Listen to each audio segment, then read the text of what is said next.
Yasher Koach to Vav and Olims. We owe them one.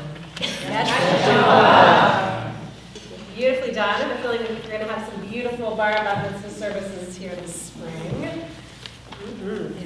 So we take a moment now for a prayer for healing.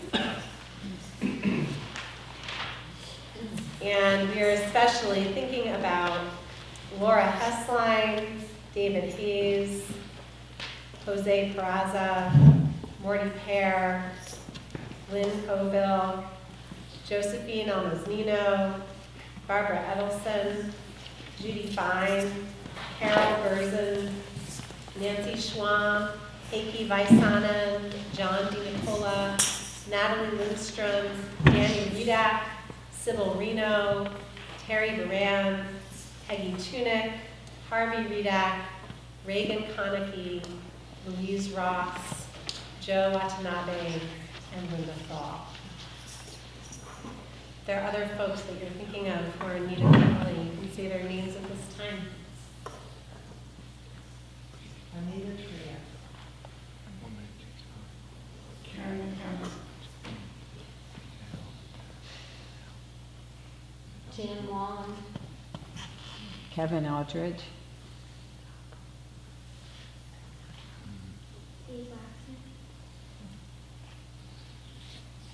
Shaberach, Avotenu, Abraham, Yitzchak, Yaakov, Imotenu, Sarah, Rivka, Leah, Rachel, Hu Yivarech, et Kol HaCholim HaEleh. You're the one who blessed all of our ancestors, Abraham, Isaac, and Jacob, Sarah, Rebecca, Rachel, and Leah. Bless all of these whom we've named and others whose names we hold in our hearts. May God send all their doctors and nurses and other caregivers extra measures of wisdom and skill, and send to all who care for them and love them extra measures of hope and strength, and send to them all a refuah shlema, whether we consider that to be a complete recovery or a cessation of pain. And let us say, Amen. Amen. Announcements. Tomorrow afternoon, if you're interested in seeing pictures and hearing stories from our trip to Israel in November, we're going to show pictures and tell stories starting at 3 o'clock. Mara Marjorie will be there. Yes, I will. And let's see, Sunday, we have religious school, obviously, at 9:30 in the morning. At that time, we also will be holding our winter congregational meeting. So please do come and catch up on everything that's going on here, and also contribute to our conversation about the possible change of our kashrut policy here in the building. So that's at 9:30. We have K'nai Lach, our preschool program this week at 9:30 on Sunday, and Sunday morning Torah study is happening this week at 10:30. I'm not sure if that's true, because we have our congregational meeting, but following the meeting, that makes more sense. Okay, thanks, Liz. I'm leading Lunch and Learn this coming Thursday at noon, if you're around and can bring a dairy vegetarian lunch. Come and learn and talk about God with me. Thursday at noon. Next Friday night, we have services at 5:45. We have some hosts for at-home Shabbat dinners happening that night. I'm not sure if it's still possible to sign up. It may actually be possible still. If you're interested in being hosted, call the office and let Wendy know. And we have our second Saturday of the month Shabbat morning service next week at 10:30, and our potluck Kiddush luncheon after that. And I just wanted to make note of the new art exhibit that is hanging outside. Two different interpretations, one more textual, one more visual, of the Song of Songs, which is love poetry in the Bible. So you can see how the various quotes are being depicted, really beautiful, and it gives you a sense of, wow, that's in the Bible. So it's pretty amazing. And I want to thank Jackie and Lynn for sponsoring our Oneg tonight. Thank you so much. And we always need Oneg sponsors on Friday nights. It's really easy. It's a great way to get to know the congregation and participate and offer your gifts to us, which we really need. So contact the office. There are available dates, and your family can sign up. And basically means bringing some sweets and some fruit, and that's about, and coming to services and socializing, which is fun. So, you know what, I think I need more microphones tonight. I'm gonna do 2. So I have a question. A real question, not a rhetorical question. So, actually I might have. What is a miracle? What's a miracle? What do you think a miracle is? How would you define miracle? Sarah? A miracle to me is basically something that I never imagined at all. Something I never imagined ever happening. Yeah? Okay. Katie, do you ever hear that? No. Alina? Yeah? Something that happened amazingly that, like, Something that happens amazingly that has no scientific way to explain it. Yeah. an unpredictable, an unpredictable thing that you really love. Usually very often it's a good thing, right? Something amazingly wonderful that's unpredictable that happened, unexpected. Anyone have anything to add to that? It doesn't just, questions are not just for kids. Something that happens without explanation. Something that happens without explanation. Yeah. Cubs win the World Series. All right! Cubs win the World Series. Or the Red Sox. Or the Red Sox, okay. Oh, now we're gonna get into a real fight. This is not good. All right, David, yeah. I'll just add to everything that these 3 kids said. It's something for a good purpose. Okay, something for a good purpose. Very nice. All right, so the next question, now that we've figured out what is a miracle, do you believe in them? Or not? Why or why not? I'll give you a second to think, because I'm seeing the same hands up, which I'm happy to call on, but I want to see if maybe I'll hear from other people too. Yeah, Bryce. No, I don't, because everything has to have a scientific explanation. If that definition was true, technically it couldn't be. Oh, I couldn't hear the last part. So I don't believe in miracles because everything that happens has to have a scientific explanation. And if that definition of it is something that can't be explained by science, therefore it can't really be true. Something that can't be explained by science can't really be true. All right. Interesting. Yeah. I'm really glad that Bryce is here tonight for this particular question. I was thinking about you when I was thinking of this question. All right, Sarah. This is a very easy answer, but yes, I do because I do. I do because I do. Wow, this is a really good, Bryce, I want you to pay attention. This is a Talmudic debate happening right here, right? In a synagogue, we can disagree with each other about big questions like this. And I just got, it's so great, from opposite ends of the room, totally opposing arguments. I love it. Okay, yeah. Yes, because a baby survived in a house full of summer maybe for like 2 days. So. Okay, that sounds like a miracle. Now that's interesting. So Amina just described a baby surviving being stuck in a house when it collapsed during the earthquake in Haiti, right? So there probably is a scientific explanation for it, right? Would you agree? Yeah. But there's something still amazing about it. So I just want to plant that seed for you, Bryce, and any other skeptics. Is it possible to imagine that there's something that could happen that's miraculous, that may have a scientific explanation, but there's something about it that is amazing? It was unexpected. Yeah, Sue. The 8 days of the oil with the Okay, the story of Hanukkah and the oil lasting 8 days is a story of a miracle. Yeah, Katie. I do believe in them because I've heard, like Amina said, like not even like stories and like real life situations about them. Like they could have scientific reasons, but they're amazing. Okay. Interesting. All right, one last response. Yeah, Steve. I was just going to ask you a question. Uh-oh. I'm asking you the questions. Does a miracle have to be good? Does a miracle have to be good? David said yes. You know, I mean, if you look at the Torah, for instance, there are a lot of stories of things that we might call miraculous, and everyone who experienced that thing may not have experienced it as good. Well, Right? because if you think about like, Might have been good for some people, not good for other people. but think about like the burning bush, you know. Okay, the how burning spooky bush. and scary would that have been? Sea of Reeds collapsing on the Egyptians wasn't very good for the Right, the Egyptians. sea collapsing on the Egyptians, great for us, not great for them. Okay, so this is a great beginning of a discussion that could go on and on. I just want to say a little bit about miracles and then read a little story about them. I don't believe in magic, but I would say that I do sometimes have an experience or hear a story that I would call a miracle.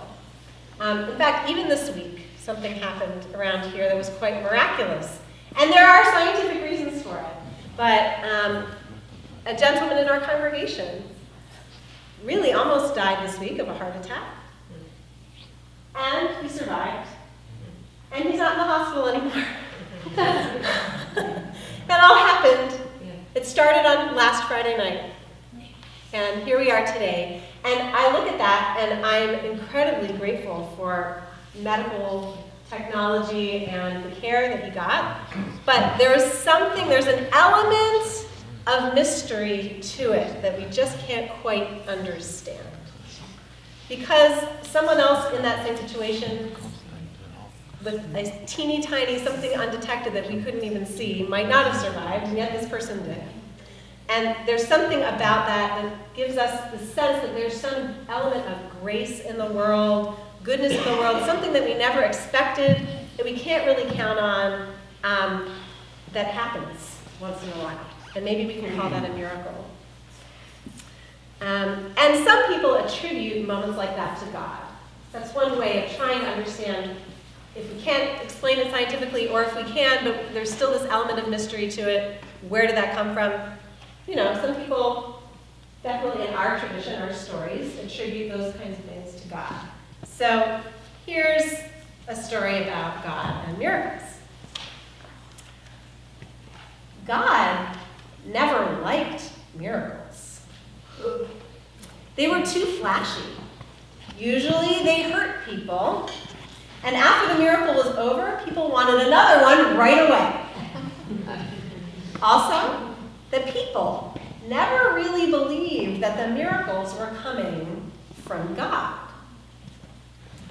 After every miracle, the people would come to Moses and say, "Thanks."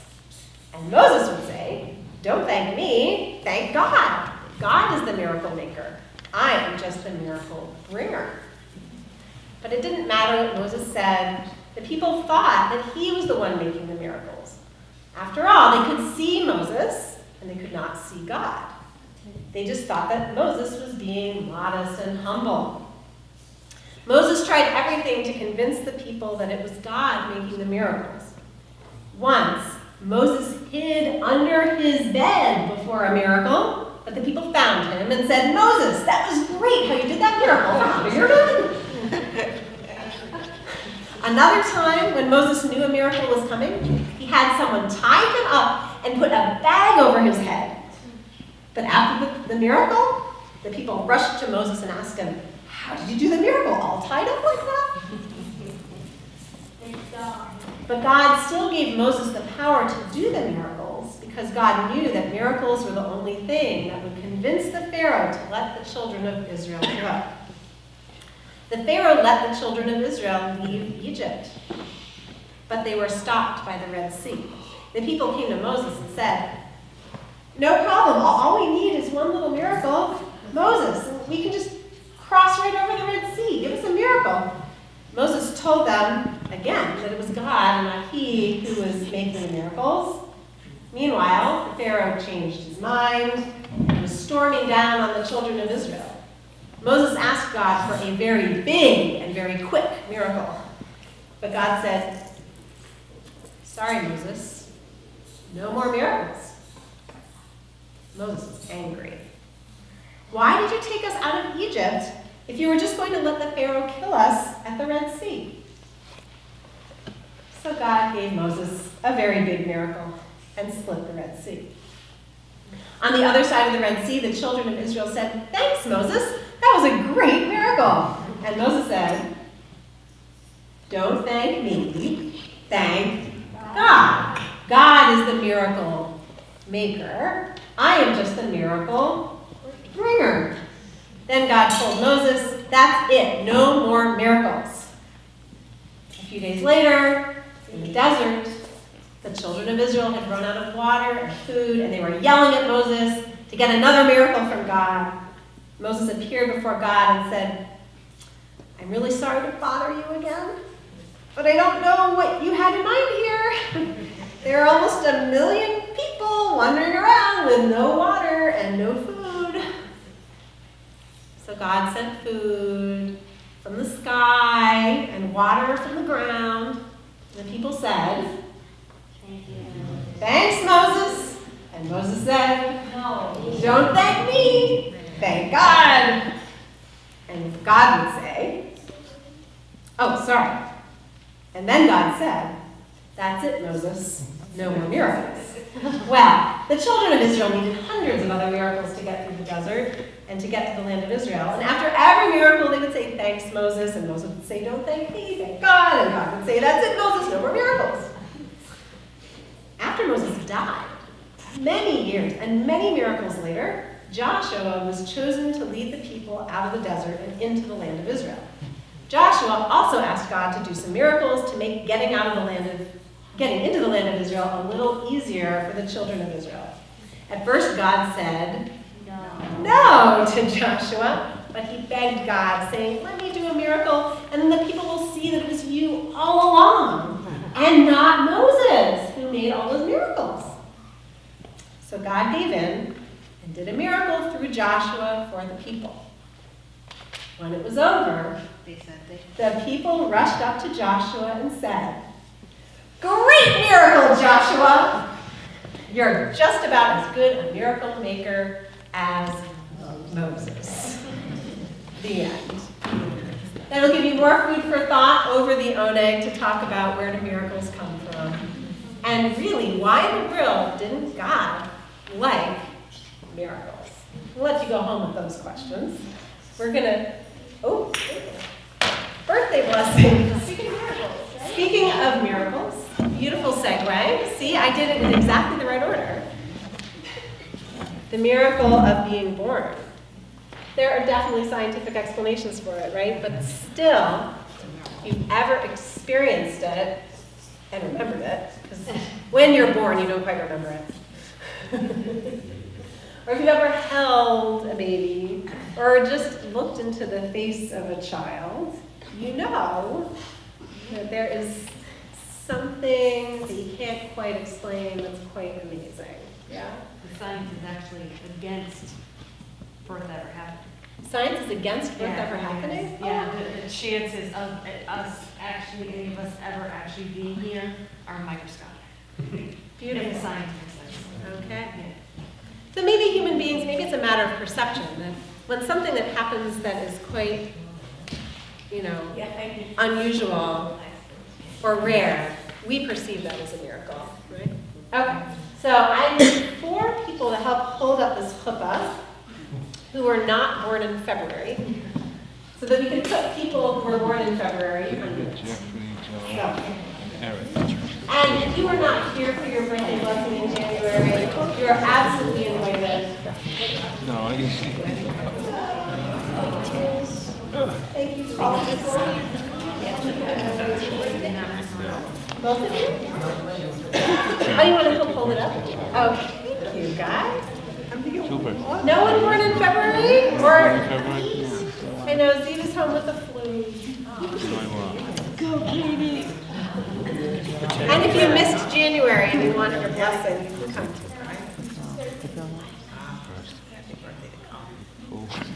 No, it's just him. Thank you very much. So, it really is a miracle. Life, somehow, it's just an amazing thing. And we're really happy you were born. So, we're going to offer you this blessing.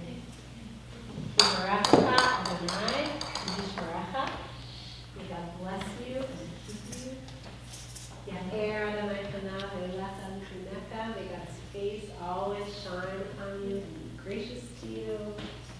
Yisa Adonai panav elecha v'yasem lecha shalom. May God always cause a kindly presence to hover over you and send you peace. And let us all say, Amen. Yom Haledet Sameach, Yom Haledet Sameach, Yom Haledet Sameach, Yom Haledet Sameach. Happy belated birthday, happy birthday. Did it happen yet? No, not yet. Not yet, so have a happy birthday. Make it important.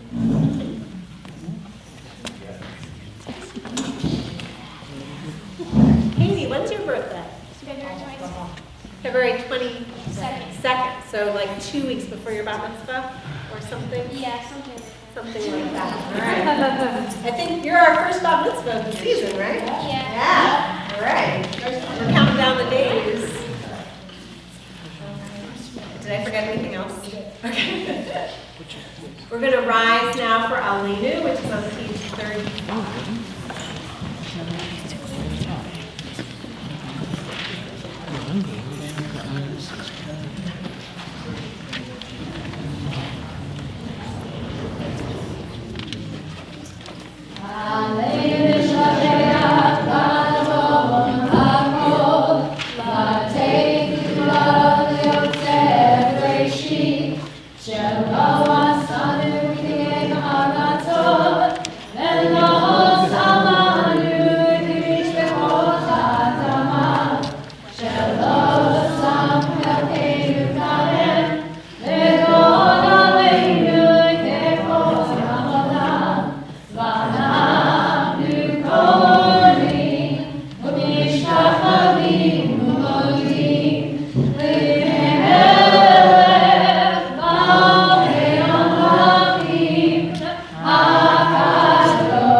So this is the part of the service where we remember people who have died. We remember people whose anniversaries of whose deaths happened this week, their yard sites, and those who died more recently. Before I mention those names for Kaddish, just want to say we had a congregant who died this week, whose funeral will be on Sunday. You may have noticed her paintings on your way in on the easels. Her name was Dorothy. She was known as Sis Palmer, and she was Peg Palmer's mom, Peg, who often plays guitar with us, and so she's not here today. It just makes me more thankful that Joel is here. But we are thinking about her, and that funeral is on Sunday at 2:30, and we'll be having Shiva here because of parking issues at houses at 6 o'clock on Sunday and on Monday. And it's a good, actually, teaching moment, so that's why I'm mentioning it. Even if you don't know the person, they're part of our community. And especially, I think it's a good opportunity because it's happening at the synagogue. It's perfectly acceptable and encouraged to go to Shiva at someone's house, and definitely at the synagogue when they're holding it, even if you don't know them, because that's how they know that they're being remembered and comforted by their community. So I just want you to be aware that that's happening, and it's an opportunity to come. Kids are absolutely welcome to come to Shiva. In fact, I think they help bring light and joy to people who are mourning. So think about that. All right, so this week for Yartzeit, we are remembering Jacob Benson, Pauline Breslau, Ira Burak, Isidore Case, Carl Davis, Wilhelm First, David Gilman, Isidore Clark, Rose Klubis, William Levine, Martin Malakoff, Meyer Needleman, Eva Rebecca Proctor, and Suzanne Wolf. And we also remember those who were laid to rest during this past month. We remember Stella DiNicola, mother of John DiNicola, and Stephen Baran, brother of Howard Baran. And if there are other names of folks that you're remembering for Kaddish this week, you say this time. Michael Weiss. Nettie Matsensen.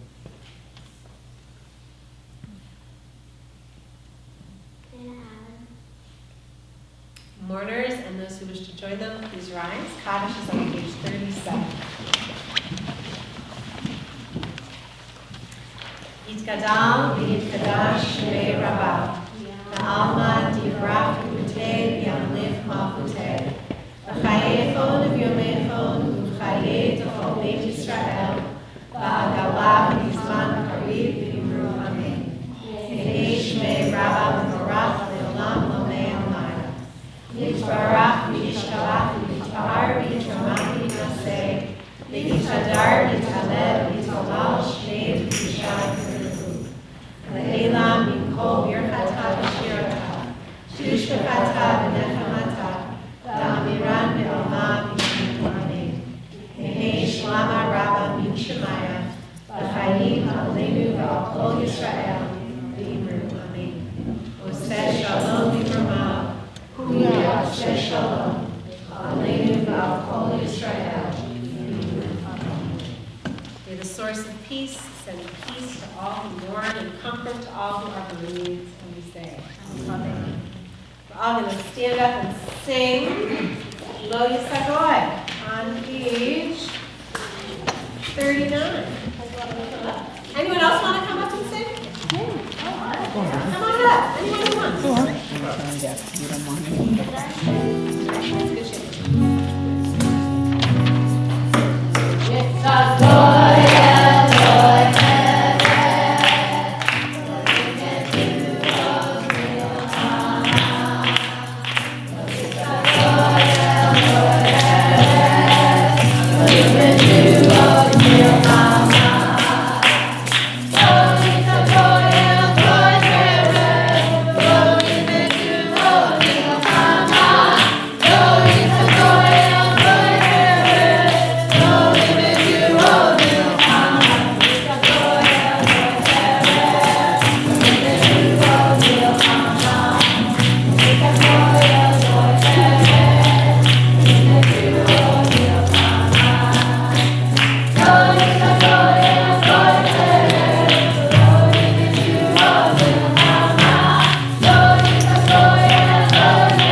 Take a hug, whether you give it or not.